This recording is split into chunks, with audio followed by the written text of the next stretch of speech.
पति ने ही बच्चा समझ 13 साल के देवर से कराया हलाला। देवर ने जो मेरे साथ किया वो जानकर आपके भी होश उड़ जाएंगे। दोस्तों, आज की कहानी मुस्लिम समाज से जुड़ी हुई है। ये कहानी हीना नाम की एक खूबसूरत लड़की की है। आइए सुनते हैं हीना की आप बीती। ये कोई कहानी नहीं है बल्कि एक सच्ची घटना है। रात को शौहर से झगड़ा हुआ और शौहर ने गुस्से में तलाक दे दिया। सुबह माफ़ी मांगी लेकिन मुझे मौलवी साहब के पास ले जाया गया। मौलवी साहब ने कहा हलाला करवाना ज़रूरी है। घर में छोटा देवर था, उससे मेरा निकाह करवा दिया गया। मैं कमरे में बैठी देवर का इंतज़ार कर रही थी कि बच्चा है, लेकिन जैसे ही देवर कमरे में आया उसने आते ही मेरे साथ मेरा नाम हीना है और मैं बहुत ज़्यादा खूबसूरत थी। और जब मेरे माँ बाप ने मेरे लिए रिश्ता तलाशना शुरू किया तो उन्होंने ये बिल्कुल नहीं देखा कि मेरे लिए कोई खूबसूरत लड़का तलाश करे, बल्कि उन्होंने ये देखा कि अमीर लोग हो और मेरे लिए एक सलीम नाम के लड़के को पसंद कर लिया। वैसे तो उसे लड़का कहना भी नहीं चाहिए क्योंकि उसकी उम्र 32 साल थी और मेरी उम्र 20 साल, पर उनका घर काफ़ी बड़ा था और उनके घर में माँ और सिर्फ एक छोटा भाई था जिसकी उम्र मुझसे भी छोटी थी। ये लोग बहुत ही शरीफ और अच्छे थे। जब मेरे अब्बू ने उनके बारे में पता करवाया तो सब ने यही कहा कि बहुत अच्छे लोग हैं, ना ही किसी से झगड़ा और ना ही किसी से लड़ाई, ना किसी से लेना और ना ही किसी से देना, अच्छे तरीके से मोहल्ले में रहते हैं। उनके बाप दादा भी यहीं रहते थे। मेरे अब्बू इसी बात पर खुश हो गए कि अच्छे लोग हैं, मेरा रिश्ता करवा दिया गया। मुझसे एक दफ़ा पूछा लेकिन मैं क्या कर सकती थी क्योंकि मैं तो किसी और को भी पसंद नहीं करती थी। शादी वाले दिन ही मेरे शौहर ने मुझे बुरा भला कहना शुरू कर दिया कि मेरे घर वालों का ख्याल रखना और मेरा छोटा भाई मेरे लिए औलाद जैसा है। वो मेरे से काफ़ी छोटा है। मैंने उसे बाप की तरह पाला है क्योंकि जब वह 2 साल का था तो मेरे वालिद साहब इस दुनिया से चले गए थे, इसलिए तुम्हें उसका बहुत ज़्यादा ख्याल रखना है। मेरे देवर की उम्र 15 साल थी और वो वाकई बहुत मासूम था। उसकी उम्र 15 साल ज़रूर थी लेकिन उसकी अकल 8 साल के बच्चे जैसी थी। वह मेरे आने से बहुत ज़्यादा खुश था। कहता कि भाभी आप बहुत ज़्यादा प्यारी हैं। मुझे तो पता ही नहीं था कि मेरी भाभी बहुत ज़्यादा प्यारी होंगी। वो मेरे लिए अक्सर अपने स्कूल से चीज़ें लेकर आया करता, मुझे मोबाइल में बहुत चीज़ें दिखाता और मेरे साथ मजाक भी किया करता था। वह बिल्कुल मेरे भाई जैसा था। उसका नाम फैजान था। कभी मैं देखती तो वह छोटे बच्चों की तरह आइसक्रीम खा रहा होता तो कभी गेम खेल रहा होता।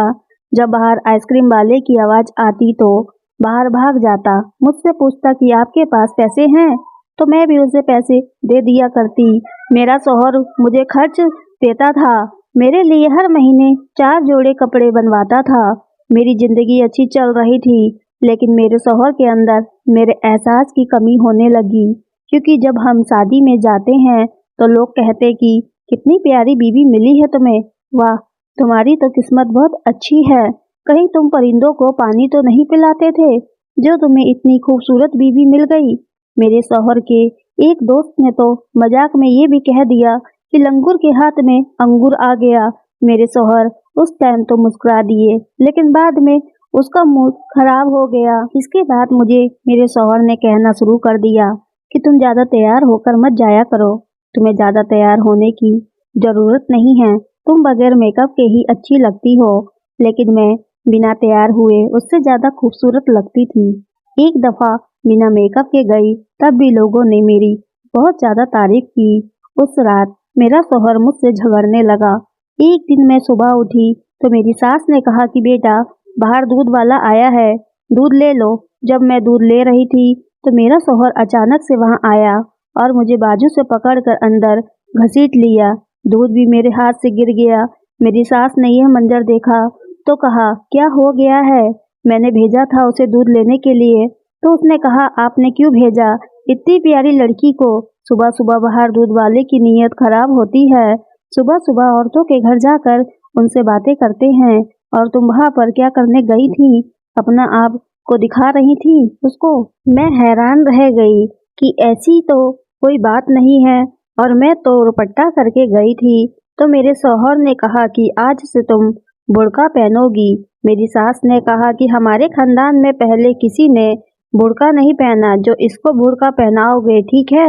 वह हिजाब करती है, बस इतना ही काफ़ी है। लेकिन मेरे शौहर ने कहा कि नहीं, ये पूरा बंद बुर्का पहनेगी तभी बाहर निकलेगी। पर्दा करना अच्छी बात होती है, लेकिन जब पर्दे को आपके गले का फंदा बना दिया जाए तो फिर वो अच्छा नहीं लगता।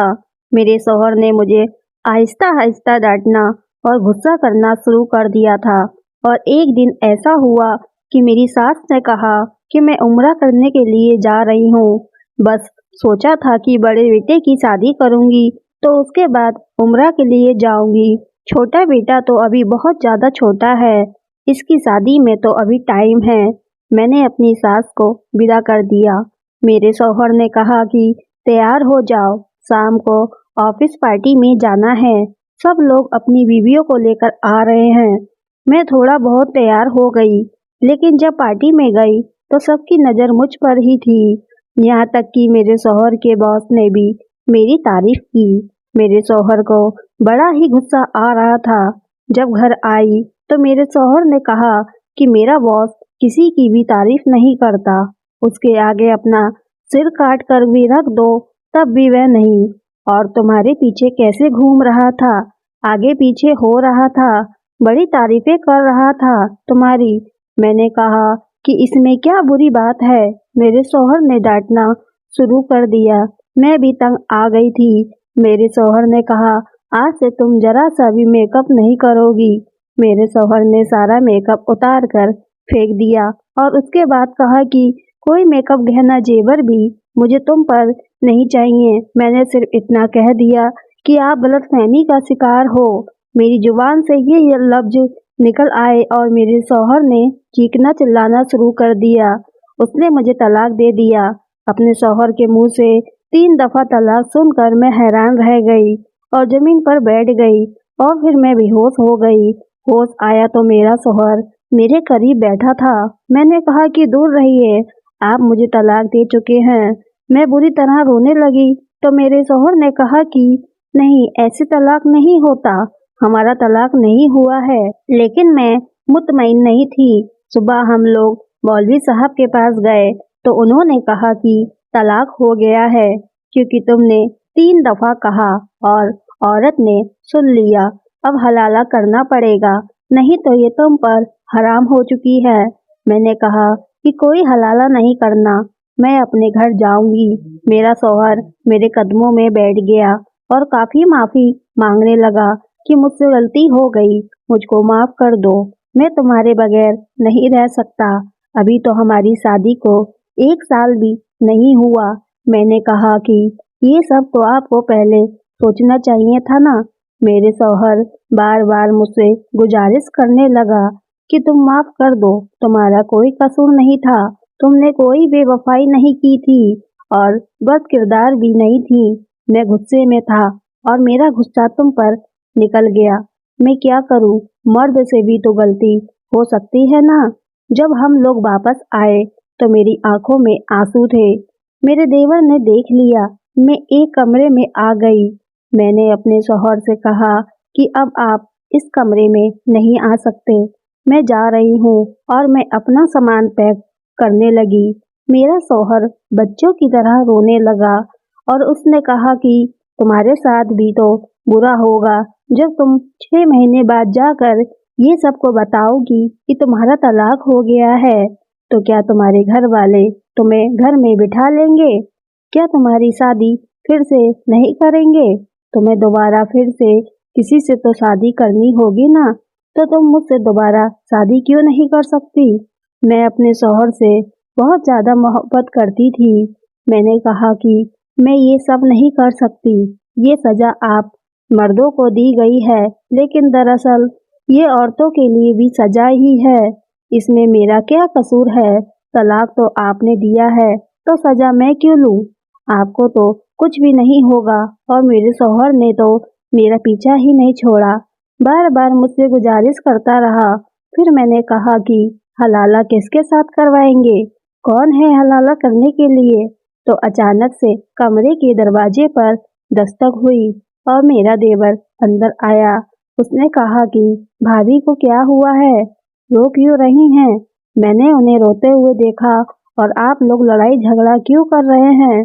मेरे शौहर ने देवर को समझा बुझाकर बाहर भेज दिया और खामोश हो गया और इसके बाद कहा, अपने भाई के साथ तुम्हारा हलाला करवा लूंगा। वैसे भी बच्चा है, इसे इन सब चीजों की समझ नहीं है। मुझे नहीं पता था कि ये सब क्या हो रहा है। मुझे ये भी नहीं पता था कि हलाला किस तरह होता है। मेरी जिंदगी मेरे शौहर के हाथों खिलौना बन चुकी थी। वह जो चाह रहा था वह मेरे साथ करता जा रहा था। मेरी सास घर पर नहीं थी। मेरे शौहर ने कहा कि ये बात किसी को भी पता नहीं चलनी चाहिए, ना ही तुम्हारे घर वालों को और ना ही मेरी मम्मी को। मम्मी अभी कुछ और दिन उधर रहना है क्योंकि वहाँ हमारे कुछ रिश्तेदार भी रहते हैं। मम्मी के आने तक यहाँ सब कुछ ठीक हो जाएगा। कुछ दिन यूं ही गुजर गए और फिर मेरे शौहर ने आखिर मुझे मना ही लिया क्योंकि यह मसला सिर्फ मेरा नहीं था, मेरे माँ बाप की इज्जत का भी था। मेरे पीछे 4 बहनें बैठी थी। अगर मैं भी चली जाती तो लोग मेरी बहनों के रिश्ते भी नहीं लाते कि बड़ी बहन 6 महीने बाद तलाक लेकर वापस आ गई है। कहते हुए अफसोस होता है, लेकिन अगर औरत विधवा हो जाए तो यह समाज उसे इतना बुरा भला नहीं कहता, लेकिन अगर औरत तलाक हो जाए तो फिर समाज यही कहता है कि औरत ने ही कोई गलती की होगी, उसने जुबान चलाई होगी, बात मानी होगी, वरना मर्द क्यों तलाक देगा। जबकि मेरे शौहर ने मुझे तो तलाक दिया था, सिर्फ अपने एहसास ए कमतरी के लिए दिया था। मैंने अपने शौहर को सुबह कह दिया कि मैं हलाला करने के लिए तैयार हूँ। सारी रात मैं सोच रही थी, वैसे भी कोई किसी से खुशी तलाक नहीं देता।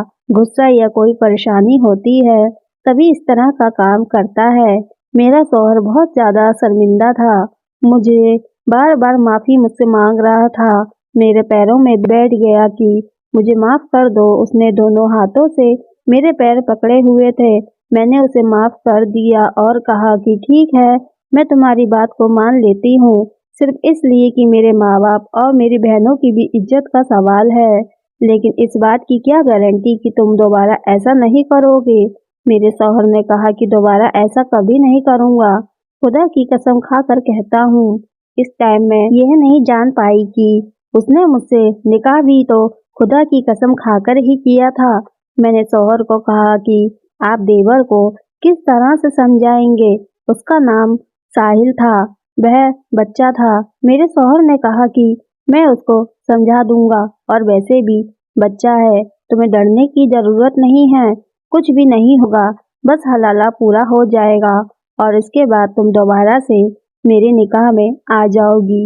मेरे शौहर ने मेरे देवर को समझाकर उसके साथ मेरा निकाह करवा दिया। मैं इस वक्त किस हालात से गुजर रही थी ये मैं ही जान सकती थी। जिस लड़के को अपना छोटा भाई समझती थी, उसको एक बच्चा समझती थी, आज उसके साथ मेरा निकाह हो रहा था। ये बात कानो कान किसी को भी खबर ना हो, इसलिए मेरा शौहर हर बात का ख्याल रख रहा था। उसके साथ एक दोस्त भी था जो उसका साथ दे रहा था और वही गवाह भी था और बाकी के गवाह भी वहीं लेकर आया था। उसने कहा कि बहुत अच्छा ख्याल है, सबसे गलती हो जाती है, कोई बात नहीं। उसके लिए तो ये गलती बहुत आसान थी। मर्द के लिए तो गलती करना भी आसान और गुनाह करना भी आसान है और औरत के लिए तो उसकी मजबूरी को भी गुनाह बना दिया जाता है। मेरे देवर के साथ मेरा निकाह हो गया और रात को मैं अपने कमरे में बैठी थी। जब मेरा देवर कमरे में आया, मेरे शौहर ने पहले ही मुझे कह दिया था कि डरने की जरूरत नहीं है, उसे कुछ भी नहीं पता। मैंने उसे थोड़ा बहुत समझा दिया है, लेकिन तुम बिल्कुल भी परेशान मत होना। मेरे दिल में भी ऐसी कोई बात नहीं थी। जब वह कमरे में आया तो मैंने उससे कहा कि तुम चुपचाप सो जाओ, मुझे भी नींद आ रही है। वह आकर उस जगह पर बैठ गया जहाँ पर मेरा शौहर सोया करता था। मैं बेड पर एक दूसरे किनारे पर बैठी थी। मुझे नींद कहाँ आ रही थी, लेकिन थोड़ी देर बाद इस कमरे में कुछ ऐसा हुआ कि मैं हैरान हो गई। मेरे देवर ने मेरा हाथ पकड़ा तो मैंने कहा कि ये क्या बदतमीजी है। उसने कहा कि जब भाई तुम्हारा हाथ पकड़ते थे तो क्या हुआ, बदतमीजी करते थे। मैंने कहा कि वो मेरा शौहर है। उसने कहा कि वह तुम्हारा शौहर नहीं है, मैं तुम्हारा शौहर हूँ। अभी अभी मेरे साथ तुम्हारा निकाह हुआ है, 4 गवाह के साथ। मौलवी साहब ने हमारा निकाह पढ़ा है और तुमने खुद कबूल किया है। मैंने कहा कि ये निकाह नहीं, हलाला है। तो उसने कहा कि मेरे लिए तो ये निकाह है और मुझे छोटा बच्चा नहीं समझना। मैंने अपने शौहर को आवाज देने के लिए मुंह खोला तो मेरे देवर ने चुप करा दिया। उसने कहा कि अगर तुम्हारी आवाज यहाँ से बाहर निकली तो मैं तुम्हें जान से मार डालूंगा। मेरी गलती थी जो मैंने उसे बच्चा समझा। जिसका भाई इस तरह का था, वह खुद कैसे मासूम हो सकता था, जिसने अपनी बीवी को छोटी सी बात पर तलाक दे दिया और फिर उसका हलाला अपने ही भाई के साथ करवा रहा था, वह भी बिना इजाजत पूरी किए। ऐसा शख्स भी अपने भाई को क्या सिखाएगा। सुबह हुई तो मैं बिल्कुल चुपचाप थी, पत्थर की मूरत की तरह बैठी थी। अपने शौहर को सब कुछ बता दिया था। उसने कहा कि मैं उसकी जान ले लूंगा। मैंने कहा कि उसकी जान क्यों लेते हो, अपने आप की जान ले लो और उससे पहले मुझे भी मार डालो, क्योंकि ये सब तुम्हारी ही वजह से हुआ है। मेरा शौहर भी बेबस हो गया। उसने कहा कि बस अब मैं इससे कहता हूँ कि वह तुम्हें तलाक दे दे, पर मेरे देवर ने तलाक देने से इनकार कर दिया। मेरा शौहर उसे मारने के लिए आगे बढ़ा तो उसने भी मारने की कोशिश की। बहुत बड़ा तमाशा बन गया। मेरी सास अचानक से आ गई, जो हमें हैरान करने के लिए जल्दी आ गई थी, लेकिन अपने दोनों बेटों को मेरे लिए लड़ता देखकर हैरान रह गई। ये बात मेरी सास को भी पता न चल गई थी और मेरे घर वालों के सामने भी सारी बात आ गई थी कि ये सब कुछ हुआ है। सारे लोग ही सर पकड़कर बैठ गए कि हम लोग उनके पीछे क्या करते रहे। उन्होंने तो इतना बड़ा तमाशा बना दिया। जब सारे लोगों ने मुझे अपने साथ बिठाया बात करने के लिए, सबके ही अपने अपने सवाल थे। मेरे शौहर का कहना था कि मुझसे गलती हो गई, मैं तो अपनी गलती को सुधारने की कोशिश कर रहा था। इस्लाम में ये तरीका इसलिए बताया गया है, अगर किसी से गलती हो जाए तो अपनी गलती को ठीक करने की कोशिश करे। दूसरी तरफ मेरे देवर का यह बयान था कि मुझे पहले से ही भाभी पसंद थी और अगर मेरी शादी उनके साथ हो गई है तो इसमें बुरा क्या है। मैं तलाक देना नहीं चाहता, मुझे तलाक नहीं देना। सबने कहा कि तुम्हारी उम्र छोटी है, तुम्हारी भाभी तुमसे 12-13 साल बड़ी हैं। तो मेरे देवर ने कहा कि मेरा भाई भी तो भाभी से 12-13 साल बड़ा है। सब मेरी सास को कहने लगे कि आपने बेजोड़ शादी क्यों की, आपकी वजह से ये आज इस मुकाम पर पहुंच गए हैं। मेरे माँ बाप भी परेशान थे, वे क्या कर सकते थे। मुझसे पूछा गया कि मैं क्या चाहती हूँ, तो मैंने कहा कि बस मुझे दोनों से ही निजात दिलवा दीजिए और मैं अपनी ज़िंदगी अपने तरीके से जीना चाहती हूँ, गुजारना चाहती हूँ। मेरी बात पर तो किसी ने बोला तक भी नहीं, लेकिन फिर अम्मी ने देवर को समझाया कि तुम अभी छोटे हो, तुम्हारे पढ़ाई के दिन हैं, स्कूल से अभी तुम निकले नहीं हो और अपने भाई की बीवी के साथ में शादी करनी है, निकाह कर लिया। जब तुमने कहा था कि तुम्हें तलाक देना है तो फिर तुम्हें तलाक देना था, लेकिन तुमने अपने दिमाग में ही प्लान बना लिया कि मैं तलाक नहीं दूंगा, तो यह तो एक बहुत बड़ा धोखा है। तुम अपनी बात से मुकर रहे हो। सबने मेरे देवर के खिलाफ बातें की और उन्हें मजबूर कर दिया। उसने मुझे तलाक दे दिया और मैं इद्दत पूरी करने के लिए अपने घर चली गई। कम से कम मुझे इस तरह की इद्दत तो पूरी करने देते। इस दौरान मैं ये फैसला कर चुकी थी कि मैं अपने शौहर के पास वापस नहीं जाऊंगी और अकेले ही रहूंगी। लेकिन यह तो सिर्फ फिल्म और सीरियल में ही होता है कि औरत अकेली रहती है और फिर कहती है कि मैं एक कामयाब औरत हूँ और मेरे पास सब कुछ है। मेरे घर वाले ही मेरे खिलाफ हो गए। उन्होंने कहा कि हम तुम्हें घर नहीं बिठा सकते, हमको फिर से तुम्हारी शादी किसी के साथ करनी है, तो फिर तुम अपने पहले वाले शौहर के साथ ही चली जाओ। वह भी तुम्हें अपनाना चाहता है और तुम्हारे लिए मरा जा रहा है। मेरा शौहर मेरे लिए मरा जा रहा था। उसने कहा कि मैं बदल गया हूँ, मैं तुम्हारा बहुत ख्याल रखूंगा, लेकिन फिर भी मैं वापस नहीं जाना चाहती थी। लेकिन मेरे माँ बाप ने मुझे जबरदस्ती घर से निकाला। उन्होंने कहा कि हम तुम्हें घर में नहीं रख सकते, तुम हमें अपना ऑप्शन ना समझो, तुम्हारा शौहर ही तुम्हारा ऑप्शन है। बड़ा अफसोस हुआ मुझे और इस बात पर भी यकीन हो गया कि औरतों का तो कोई घर नहीं होता और मर्द के बिना औरत की कोई इज्जत नहीं होती, चाहे वह बाप हो, बेटा हो, भाई हो या फिर शौहर हो। अगर उसके साथ कोई मर्द नहीं है तो उसकी कोई इज्जत नहीं है। मैंने अपने घर वालों को कुछ नहीं कहा, मैंने अपनी जुबान पर ताला लगा लिया और फिर से मेरे शौहर के साथ ही मेरी शादी कर दी गई। हम अब दोनों फिर से एक मियाँ बीवी हो गए थे, लेकिन मेरे शौहर ने कहा कि मैं इस घर में नहीं रहूँगा, अपनी बीवी को लेकर अलग हो जाऊँगा। इस बात पर मेरी सास ने शोर मचाया, लेकिन मेरे शौहर ने किसी की भी बात ना सुनी। उसने एक किराए पर ले लिया घर और मुझे वहाँ पर शिफ्ट करवा दिया। हम घर वालों से काफ़ी दूर हो गए थे, मुलाकात भी बहुत कम होती थी। मैं पहले जैसी नहीं थी, बात बात पर रो रही थी। रात को मुझे बुरे बुरे ख्वाब आते थे। मेरा शौहर भी मुझको लेकर बहुत परेशान रहता, लेकिन एक अजीब बात थी कि मेरा शौहर बदल गया था और मेरा बहुत ज़्यादा ख्याल रखता था। मुझे किसी भी बात से मना नहीं करता था। मुझे कहता है कि बस तुम खुश रहो, मुझे और कुछ भी नहीं चाहिए। मुझे बहुत बड़ा सदमा लगा था। मेरे शौहर ने मुझे डॉक्टर को दिखाया और मुझे ठीक होने में 2 साल लग गए थे। डॉक्टर ने कहा कि इन्हें बहुत बड़ा सदमा लगा है, इनको खुश रखने की कोशिश किया करें और अब मैं 2 साल के बाद ठीक हो गई थी। दोस्तों, ये थी हीना की आप बेटी। आप इस कहानी के बारे में क्या कहना चाहेंगे? क्या इस्लाम धर्म में ये सब बातें सही होती हैं या इन रस्मों का विरोध करना चाहिए? अपना जवाब कमेंट में ज़रूर बताएं। दोस्तों, कहानी अगर